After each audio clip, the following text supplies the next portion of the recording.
வணக்கம். எட்டி டாக்ஸில் என்ன செய்தியை பார்க்க போகிறோன்னு கேட்டிங்கன்னா, விஜயை வீழ்த்த புதிய ரூட் எடுத்த அண்ணாமலை வீடியோவையும் வெளியிட்டார். இரண்டாவது செய்தியாக நம்முடைய எஸ்பி வேலுமணி அவர்களுடைய சதித்திட்டம் முறியடித்தார் எடப்பாடி பழனிசாமி. எஸ்பி வேலுமணி அவருடைய வீடியோவும் ஏன் அவ்வளோ ஆவேசமாக எஸ்பி வேலுமணி அவர்கள் பேசினார் என்ற விஷயமும் ஏற்கனவே நம்ம அந்த சேனலில் விரிவாக பேசியிருக்கோம். நீங்கள் இன்னும் விரிவாக தெரிந்து கொள்ள வேண்டும் என்றால் அந்த சேனலில் அந்த வீடியோ போய் பார்க்கலாம். அப்படி இல்லை என்றால் நம்ம எஸ்பி வேலுமணியினுடைய சதித்திட்டம் என்ன என்பதை பற்றி இந்த வீடியோவில் நான் சுருக்கமாக சொல்கிறேன். இதுவே போதும்னா இந்த வீடியோ நீங்கள் கண்டினியூவாக பார்க்கணுங்க. முதல்ல அண்ணாமலை அவர்களை பொறுத்த வரைக்கும் நேற்று ஒரு வீடியோ வெளியிட்டிருந்தார். அந்த வீடியோவில் அவர் என்ன முடிவெடுக்கிறார் கேட்டிங்கன்னா, போதைப் பொருளுக்கு எதிராக பிரச்சாரம் செய்ய வேண்டும், பல பேரை போதை பழக்கத்திலிருந்து வெளியேற்ற வேண்டும், அதற்கான முன்முயற்சியாக ஜூலை மாதம் முழுவதும் பயன்படுத்த போறோம் அப்படின்னு முடிவெடுத்திருக்கின்றார். எல்லாருக்கும் ஒரு டவுட் வரும், தமிழகத்தில் சட்ட ஒழுங்கு சந்தி சிரிக்குது, உங்க எல்லாருக்குமே தெரியும். கொடுத்த வாக்குறுதியை நிறைவேற்றவே இல்லை.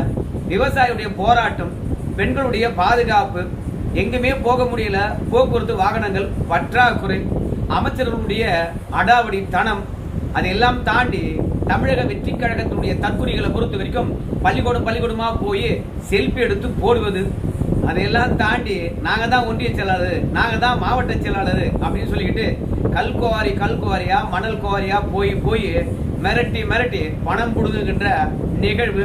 கிள்ளியூர்ல அணு கனிமங்கள் எடுப்பதற்கான அனுமதியை மீண்டும் புதுப்பித்திருக்கிறது.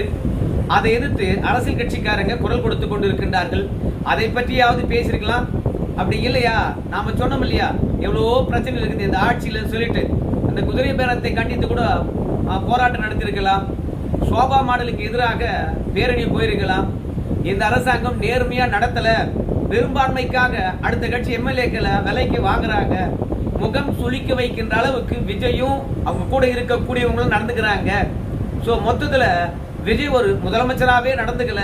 இதையெல்லாம் கண்டித்து ஒரு பெரிய ஆர்ப்பாட்டம், விஜய்க்கு எதிராக ஒரு மக்கள் திரட்சியை உருவாக்க வேண்டும், தோல்வி அடைந்த இந்த ஆட்சியை தூக்கி எறிய வேண்டும் என்று அண்ணாமலை அவர்கள் களத்தில் இறங்குவாரு அப்படின்னு பார்த்தா போதைப் பொருளுக்கு எதிராக ஒரு பிரச்சாரத்தை முன்னெடுத்திருக்கின்றார்.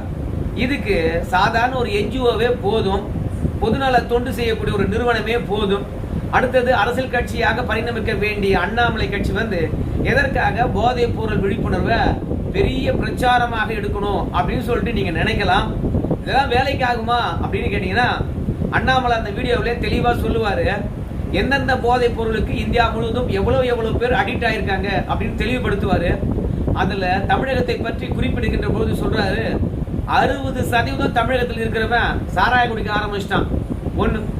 ரெண்டாவது, இந்தியாவிலே தமிழகம் 3வது மாநிலம்.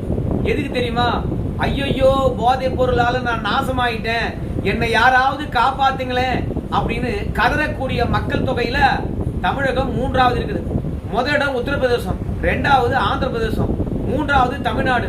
அந்த அளவுக்கு போதைக்கு அடிமையாகிட்டு அதுல இருந்து வெளியே வர முடியாம, குடும்பத்தையும் பார்க்க முடியாம தவிக்கிறாங்க.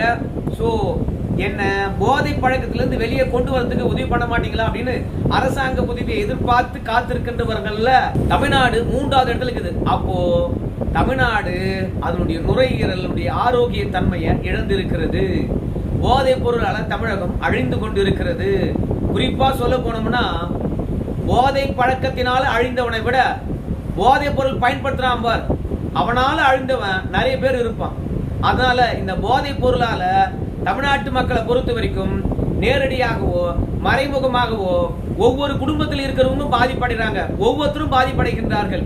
அதனால இதுதான் தேசிய வியாதியா இருக்குது. இதை முதல்ல ஒழிக்க வேண்டும். ஒவ்வொருத்தரும் எதனால பாதிப்படைகின்றார்களோ அந்த பிரச்சனைக்கு நாம குரல் கொடுத்தா மட்டும்தான் ஒவ்வொரு வீட்டுக்குள்ளேயும் நம்மளால போக முடியும். குறிப்பா அண்ணாமலையே சொல்லுவாரு, இந்த போதை விழிப்புணர்வுல 15 வயதில் இருந்து 35 வயதுக்குள்ள இருக்கக்கூடிய இளைஞர்களுக்கு விழிப்புணர்வை ஏற்படுத்தணும் அப்படிங்கிறார். அப்போ இளைஞர்களை பொறுத்த வரைக்கும் டாஸ்மார்க் சரக்கையும் தாண்டி வேற ஏதோ ஒண்ணு விரும்புறாங்க. சோ இந்த இளைஞர் பட்டாளம் தான் விஜயை வெற்றி பெற செய்தது. அது இப்போ போதை மழக்கத்துல இருக்குது. சோ அந்த போதையை விட வேண்டும், நல்ல பாதையை காட்ட வேண்டும். அப்ப அந்த இளைஞர் பட்டாளத்தை வெற்றி பெற்ற பிறகு கண்டுகொள்ளாத விஜய் இப்போ அண்ணாமலை கண்டு கொண்டார் என்றால் அந்த இளைஞர் பட்டாலும் தன் பக்கம் திரும்பும் அப்படின்னு நினைக்கிறாங்க. தனக்கு ஒருத்தர் நல்லது சொன்னா யாருமே கேட்க மாட்டாங்களா என்ன? இன்னைக்கு இருக்கக்கூடிய இளைஞர் பட்டாளமானது அதை உணராமையா இருக்குது. முட்டாள் நான் நினைக்கிறீங்க, ஏதோ தவறான வழியில போய் விழுந்துட்டோம், அதை மீள்வதற்கான வழியை காட்டுகின்ற போது கண்டிப்பாக அண்ணாமலை பக்கம் திரும்புவதற்கான வாய்ப்பு இருக்குது. அதுலயும் அவரு 4 ஸ்டெப் எடுக்கிறார். முதல்ல ஒவ்வொருத்தர் வீட்லயும் சரி, நான் போதைப் பொருள் பயன்படுத்த மாட்டேன், அதே மாதிரி எங்க குடும்பத்தில் இருக்கிறவங்க யாரும் போதைப் பொருள் பயன்படுத்த கூடாது அப்படின்னு அறிவுறுத்த போறேன் அப்படின்னு சொல்லிட்டார். இப்படி ஒவ்வொரு குடும்பத்திலும் ஒவ்வொருத்தரும் உறுதிமொழி எடுக்கின்ற பொழுது கண்டிப்பா அண்ணாமலையுடைய பேச்சு அடிபடும். ஓ, அண்ணாமலை கட்சி தொடங்க போறாரா அப்படின்ற எண்ணம் எழும். அதனாலதான் ஒவ்வொரு வீட்லையும் போதைப் பொருள் பயன்படுத்த மாட்டேன், எங்க வீட்டுல யாராவது பயன்படுத்தினாலும் அதனுடைய தீமையை எடுத்து சொல்வேன். 2வது, ஒவ்வொரு ஊர்லயும் ஒரு குழு, அந்த ஊர் முழுக்க போய் 100 பேராவது சேர்ந்து பிரச்சாரம் செய்வது, இல்லைன்னா 100 பேரை சந்தித்து தீமையை எடுத்து சொல்வது. 3வது, இளைஞர்களை ஒருங்கிணைக்க வேண்டியது. அதான் சொன்னாரு, 13 வயதில் இருந்து கிட்டத்தட்ட 40 வயதுக்குள்ள இருக்கக்கூடியவங்க மராத்தான் ஓடுறது, போதைப் பொருளுக்கு எதிராகவே விழிப்புணர்வு ஏற்படுத்த, இல்ல வாக்கிங், போதைப் பொருளுக்கு எதிராக ஒரு நடைப்பயணம், அதுக்கப்புறம் பிரச்சார மேடை 3வதாக. 4வதாக நம்ம தமிழ்நாடு அளவில் பொதுக்கூட்டங்கள். அதில் அண்ணாமலை பொறுத்த வரைக்கும் ஜூலை மாதம் 12ஆம் தேதி பொள்ளாச்சியில், கிட்டத்தட்ட 28ஆம் தேதி என்று நினைக்கின்றேன் திருச்செந்தூர்ல, இந்த மாதிரி 1 மாத காலம் நம்ம என்ன வேலை பார்த்தோமோ அதனுடைய தொகுப்பாக ஒரு பிரச்சார மேடையை போட்டு ஒரு மாநாடு போல நடத்த வேண்டியது. ஸோ அந்த மாநாட்டுக்கு உங்களால முடிஞ்சவங்களை கூட்டு வர்றது. இத்தனை நாளும் அந்தந்த பகுதியில் நம்ம பிரச்சாரம் பண்ணோம். அண்ணாமலை போதைப் பொருள் தொடர்பாக என்ன சொல்றாரு வாங்க அப்படின்னு இளைஞர் பட்டாளத்தை திரட்டுவது. ஸோ 2 மாநாடு இந்த போதைப் பொருளுக்கு எதிராக. கண்டிப்பாக நேரடியாகவோ அல்லது மறைமுகமாகவோ இளைஞர்கள் தான் இந்த போதைப் பொருளுக்கு ஆளாகிறாங்க. ஸோ அவங்க இடத்துல ஒரு விழிப்புணர்வு ஏற்படுத்தணும்னா அண்ணாமலை என்ற மாமனிதன் ஒவ்வொரு வீட்டுக்குள்ளேயும் போவான். நம்ம விஜயை பொறுத்த வரைக்கும் நடிச்சதுனால ஒவ்வொரு வீட்டுக்குள்ள போனாரு. ஆனா அண்ணாமலை பொறுத்த வரைக்கும் ஒவ்வொரு வீட்டுக்குள்ள இருக்கக்கூடிய போதைப் பொருளை அப்புறப்படுத்துகின்ற பொழுது அண்ணாமலை தானா போய் வீட்டுல உட்கார்றாரு. அதனால அண்ணாமலையுடைய செல்வாக்கு இளைஞர் மத்தியில உயரும். எந்த இளைஞர்களால வெற்றி பெற்றாரோ அந்த இளைஞர்களை தன் பக்கம் திருப்புவதுதான். தவறான பாதையில போயிட்டு இருக்கிறவங்களையும் திருப்பணும், அந்த தவறான பாதையில போறவங்களை இளைஞர்கள் கொண்டே திருப்பணும். ஆக மொத்தத்துல பயன்படுத்துறவன் போதைப் பொருளை பயன்படுத்தாதவன் 2 பேரையும் அண்ணாமலை தனக்கு சாதகமாக பயன்படுத்திக் கொள்ள பார்க்கிறார். அதனால்தான் விஜய் அவர்களை சாதாரணமா வீழ்த்த முடியாது. ஆகையினால் எங்க போய் சேரணுமோ அங்க சேரணும். அதற்கான ஆயுதமாகத்தான் இந்த போதைப் பொருள் பிரச்சாரத்தை முன்னெடுத்திருக்கின்றார். சக்சஸ்ஃபுல்லான ஃபார்முலா தான். திமுக இந்த போதைப் பொருளுக்கு எதிராக மாநாடு நடத்த முடியாது, அதிமுக நடத்த முடியாது, ஆளுங்கட்சியை நடத்த முடியாது. அவங்க கிட்ட அதிகாரம் இருக்குது. நாளைக்கே போதைப் பொருளை கண்ட்ரோல் பண்ணோம்னா காவல்துறையை களத்துல இறங்கலாம், இல்ல டாஸ்மார்க்க மூடலாம்னா கூட மூடலாம். ஆனா இதெல்லாம் விட்டுவிட்டு வெறுமனே அண்ணாமலை மாதிரி பிரச்சாரம் பண்ணாங்கன்னு வச்சுங்களேன், ஏன் அதிகாரம் இருக்குது, நீங்க உட்காந்து பிரச்சாரம் பண்ணிட்டு இருக்கீங்க, நீங்க நினைச்சீங்கன்னா வருமானத்தை தாண்டி டாஸ்மார்க்க மூடிட்டு போலாமே அப்படின்னு விமர்சனங்கள் எழும். ஆனா அண்ணாமலை இப்பதான் கட்சி தொடங்கி இருக்கின்றார்.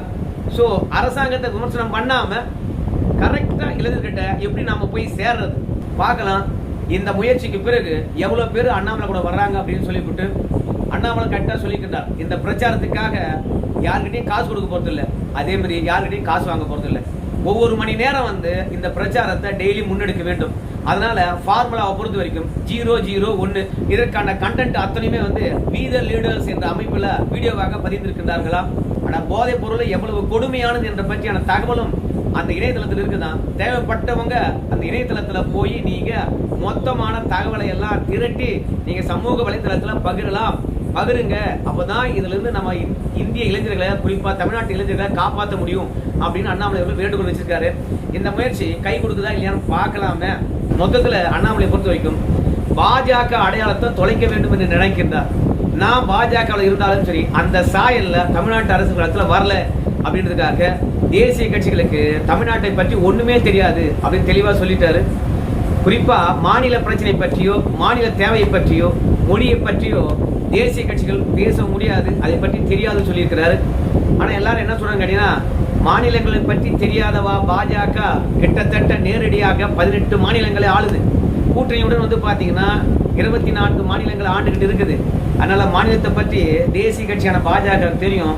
தமிழ்நாட்டில் வெற்றி பெறல என்பதற்காக உடனடியாக இப்படி சொல்லிட்டீங்களே அப்படின்னு விமர்சனம் வைக்கிறாங்க.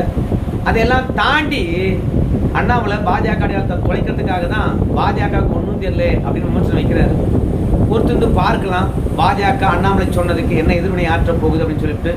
அதுக்கப்புறம் நம்ம எஸ்பி வேலுமணியுடைய சதி திட்டம். அவர் விஜயுடன் போகிறதுக்கு ஆசைப்பட்டாரு. விஜய் அமைச்சர் பதவி தரல, ஆதரவு மட்டும் அழிச்சிட்டு ஓடி வந்துட்டாரு அதிமுகவுக்கு.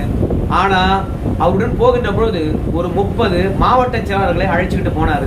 அந்த 30 மாவட்ட செயலாளர்களை எப்படி பயன்படுத்தலாம் என்று நம்ம எஸ்பி வேலுமணி அவர்கள் நினைச்சாருன்னா பொதுக்குழுவை கூட்ட சொன்னாங்க எடப்பாடி பழனிசாமி. அப்படி பொதுக்குழுவை கூட்டான்னு வச்சுல 30 மாவட்ட செயலாளர் தான் எஸ்பி வேலுமணி அவர்கள் பிடிச்சி வச்சுக்கிறாரு. அந்த பொதுக்குழுவில் எனக்கு மாவட்ட செயலாளருடைய ஆதரவு இருக்கிறது.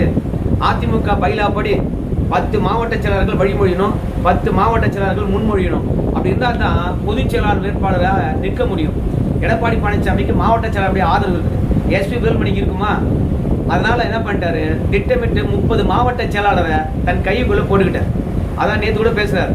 என்ன கூட தவேகாவுக்கு ஆதரவளிக்க வந்தவங்கள 30 மாவட்ட செயலாளர் இருந்தாங்க. அவங்க பதவியெல்லாம் பறிச்சுட்டேன். அவங்க பதவியெல்லாம் பறிச்சுட்டு எனக்கு மட்டும் பதவி கொடுத்தா எனக்கு பதவியே வேணாம் அப்படின்னு சொல்றார். அப்போ அந்த 30 பேருக்கும் மாவட்ட செயலாளர் பதவியை மீண்டும் எடப்பாடி பழனிசாமி தரல, சதியை முறியடிச்சிட்டார்.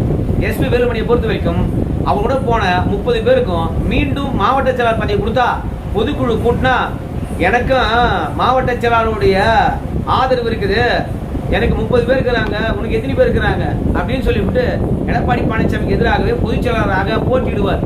அதனால நீங்க கட்சி கட்டப்பாட்டை மீறிய அதே மாதிரி கொள்கைக்கு முரணாக தலைமையினுடைய கருத்துக்கு எதிராக போய் தவேகாவுக்கு ஆதரவு அளிச்சிங்க, மீண்டும் அதிமுக வந்தா பழைய பதவி தரமாட்டோம் அப்படின்னு சொல்லிட்டு கொள்கை பரப்பு செயலாளர், அமைப்பு செயலாளர், மாநில பொதுச் செயலாளர் என்று பதவிகளை வேற மாதிரி கொடுத்தார். மீண்டும் மாவட்ட செயலாளர் பதவி கொடுக்கல.